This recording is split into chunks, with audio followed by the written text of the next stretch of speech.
రోజు వస్తుంది, దాన్ని ప్రమోట్ చేసే బాధ్యత తీసుకుంటాం. ఈరోజు ఇక్కడ చూశారు, వేదిక మీద 19 MOUలు చేశారు. ఇవన్నీ అయితే దేశంలో ఉండే NGOల్ని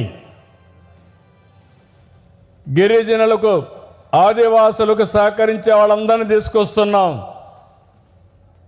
ఇక్కడుండే మా IAS ఆఫీసర్లు, ITDA ప్రాజెక్ట్ డైరెక్టర్లు, 3 జిల్లాల కలెక్టర్లు, దేశంలో మీరు చూస్తే ఆదివాసుల కోసం 3 జిల్లాలు ఏర్పాటు చేసిన ఏకైక రాష్ట్రం ఆంధ్రప్రదేశ్ రాష్ట్రం.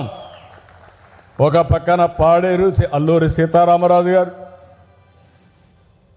ఇంకొక పక్క మన్యం జిల్లా పార్వతీపురం, ఇంకొక పక్క రంపచోడవరం, 3 జిల్లాలు ఏర్పాటు చేశాం. అందుకే ప్రతి ఒక్క ఎకరాలో మీ ఆదాయాన్ని సంపాదించే మార్గం చూస్తాం. ఇక్కడ ఇంకొక విషయం కూడా గుర్తుపెట్టుకోవాలి. మొన్నే నేను రంపచోడవరం పోయాను. అక్కడికి వెళ్తే చూస్తే 65% గ్రీన్ కవర్. అక్కడ ఎటు చూసినా పచ్చదనం.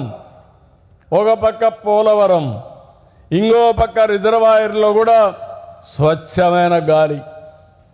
బాగా కష్టపడి విశాఖపట్నంలో నేరుగా రంపచోడవరం లేకుంటే పాడేరు, అరకు పోయి ఒక 2 రోజులుంటే వారానికి సరిపడ ఎనర్జీ ఛార్జ్ చేసుకొని మళ్ళా తిరిగి రావచ్చని మీ అందరికీ విజ్ఞప్తి చేస్తున్నా. అలాంటి ప్రదేశాలు ఇవన్నీ, ఇది ఉపయోగించుకోవాలి.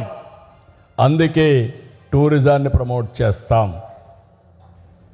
ఈరోజు అరకు నుంచి మీరు గుర్తుపెట్టుకోవాల్సిందే, మామూలుగా మీరు మంచి వాతావరణం ఉండే ప్రదేశాలకు పోవాలంటే ఊటీకి పోవాలి, లేకుంటే కాశ్మీర్కి పోవాలి.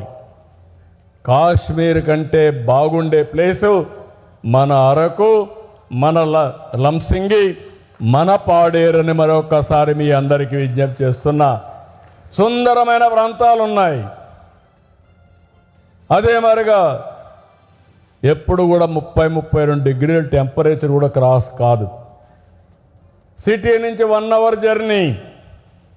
ప్రపంచంలో ఎవరు ఎక్కడ దిగినా నేరుగా భోగాపురం అల్లూరి సీతారామరాజు ఎయిర్పోర్ట్లో దిగి నేరుగా 1 గంటలో పాడేరుకు కానీ లేకుంటే అరకుకు పోయే పరిస్థితి వస్తుంది. ఆ రోడ్లు కూడా చాలా చక్కని రోడ్లు వస్తున్నాయి. రాయపూర్కి కానీ ఇవి రోడ్లు వచ్చేసాయి. దీనివల్ల చాలా వరకు మీరు చూస్తే గ్రీన్ ఫీల్డ్ రోడ్లు కూడా వచ్చాయి. అందుకే నేను మిమ్మల్ని అందరినీ కోరుతున్నాను, రాబోయే రోజుల్లో గిరిజన ప్రాంతంలో ఉండే ప్రతి ఒక్క మహిళ టూరిజాన్ని ప్రమోట్ చేసే పరిస్థితి రావాలి. మీ ఇల్లే అతిథి గృహం. ప్రతి ఒక్కరు కొత్త కొత్త అనుభవాలు కావాలని చూస్తారు. 24 గంటలు బిజీ లైఫ్లో ఈ టెక్నాలజీతో విసిగిపోయి ప్రశాంతమైన వాతావరణం కావాలంటే, ప్రశాంతమైన మనుషులు కావాలంటే దానికి ఏకైక ప్లేస్ గిరిజన ప్రాంతం తప్ప, ఆదివాసులుండే ప్రాంతం తప్ప ఇంకోటి కాదు. దీన్ని సక్రమంగా మనం ఉపయోగించుకుంటే మనం బాగుపడమే కాకుండా ప్రపంచానికే ఆతిథ్యం ఇచ్చిన వాళ్ళం అవుతాం. ఇవి చేయడం కోసం ఎక్కడికక్కడ నైపుణ్యం. మూడోది, మీరందరూ అనుకుంటున్నారు మాకు అన్నీ తెలుసని. నేర్చుకోవాల్సింది ఇంకా చాలా ఉంది. నేను 48 ఏళ్లుగా ఎమ్మెల్యేగా, ముఖ్యమంత్రిగా ఉన్నాను. ఈరోజు కూడా నేను ఒక విద్యార్థినే. కొత్త విషయాలు నేర్చుకుంటూనే ఉండాలి. పాత విషయాలు అవసరం లేకపోతే మర్చిపోవాలి. అట్లా కాకుండా నేను పాత సాంప్రదాయాల్లోనే ఉంటానంటే 2 రోజులు అవుట్ ఆఫ్ సర్క్యులేషన్ అయిపోతాం. మనం ఎవరికి ఉపయోగపడం. ఈ విషయం మీరు గుర్తుపెట్టుకోవాలి. ఇంగ్లీష్ కానీ, లైఫ్ స్కిల్స్ కానీ, వృత్తి నైపుణ్యం కానీ, ఉద్యోగ సాధన నైపుణ్యాలని, అడ్వాన్స్డ్ కోర్సెస్ని, కొత్త సాంకేతికతని ఎప్పటికప్పుడు నేర్చుకోవాల్సిన అవసరం ఉంది. ఈరోజు మనందరం కూడా ఒక ఇన్స్పైరింగ్ టైంలో ఉన్నాం. ఈ విషయం మీరు గుర్తుపెట్టుకోవాలి. టెక్నాలజీ ఉంది, నాలెడ్జ్ ఉంది. ఈ రెండు అనుసంధానం చేసే నాయకత్వం కావాలి. అప్పుడు మీరు ఏమనుకుంటే అవి చేసే అవకాశాలు వస్తాయి. అందుకే నేను ఇక్కడ ఆలోచిస్తున్నా, ఆదివాసీ యువతకి,